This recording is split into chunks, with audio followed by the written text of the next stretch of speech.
নমস্কার বন্ধুরা, আমি দীপ মাল্য আবারও হাজির হলাম নতুন একটা ব্লগ নিয়ে।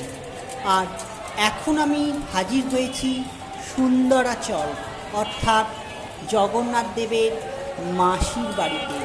যদিও জগন্নাথ দেব এখনও এসে পৌঁছয়নি, তো আমি আস্তে আস্তে সেই জগন্নাথ দেবের গন্ডিচা বাটি অর্থাৎ মাসির বাড়ি কে দেখাবার চেষ্টা করছি।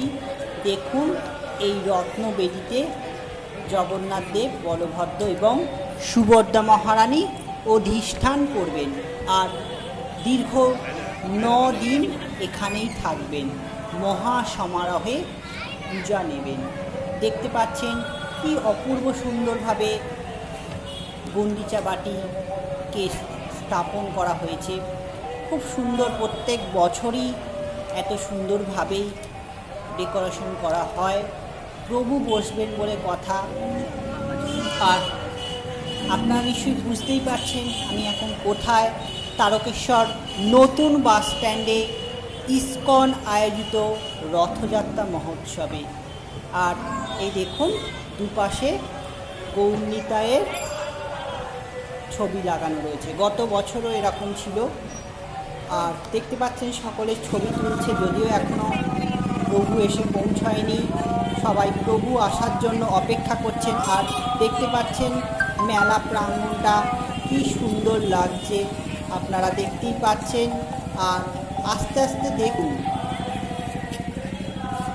আর মেলা বসে গেছে। দেখতে পাচ্ছেন রথের মেলা মানেই খাওয়া দাওয়া তো হবেই।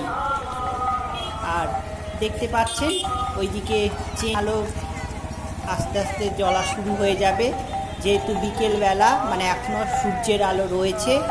তো আমি আস্তে আস্তে বাইরের দিকটা যাওয়ার চেষ্টা করছি। আর ওই অদূরে দেখুন কাউন্টার রয়েছে, যেখানে ইসকনের বিভিন্ন পূজার সামগ্রী পাওয়া যাবে। এছাড়া ভোগ প্রসাদের জন্য আপনারা কুপন কাটতে পারবেন, এবং এছাড়া খাজা, জিলিপি সেগুলো বিক্রি হচ্ছে।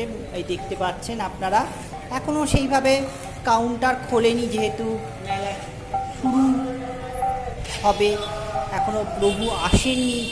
আর কাল থেকে আশা করি মেলা শুরু হয়ে যাবে, যেহেতু আজ থেকে সবাই আসছে, প্রভুকে নিয়ে আসছেন। তার একটা রেশ রয়েছে, বিশ্রামের ব্যাপার রয়েছে। আর আমি মূল ফটকের সামনে যাওয়ার চেষ্টা করছি। আর দেখুন, আলোটা দেখাবার চেষ্টা করছি, আপনারা দেখুন আর উপভোগ করুন। এই দেখুন, ওপরেও রয়েছে কিন্তু জগন্নাথ দেবের, সুভদ্রা মহারানী এবং বলদেবের আবক্ষ আলোকে রয়েছে। তো ভিডিওটি এখানেই শেষ করছি, আবার দেখা হবে রথের ভিডিও নিয়ে।